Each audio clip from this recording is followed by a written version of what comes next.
well is capped, but the damage is done, and the experts can only speculate about the long-term effects of the massive spill. So one scientist is taking matters into his own hands. He's building what he's calling a modern-day Noah's Ark in an attempt to make sure that the Gulf's sea life survives the spill.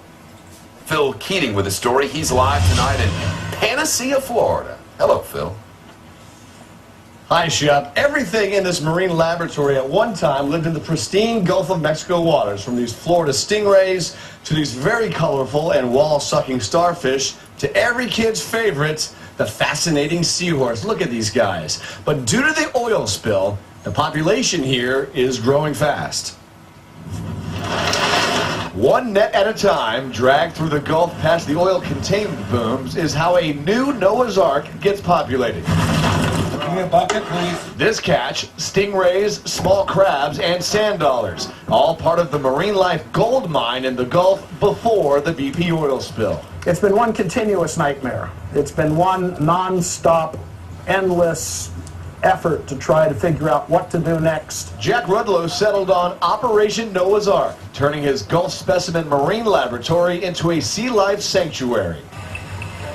Once the oil and dispersant is gone for good, he'll release these creatures and their descendants back into the Gulf. The government says 3,500 birds, turtles, and mammals have died an oily death, but what remains murky is the death toll underwater. Already, Gulf research this summer has shown some depletion of oxygen levels in the water, as well as some traces of oil in crab larvae. However, the long-term impact on Gulf sea life truly won't be known for years. And what's happened up in Alaska is a lot of the fish have never recovered since their oil spill. So I start here.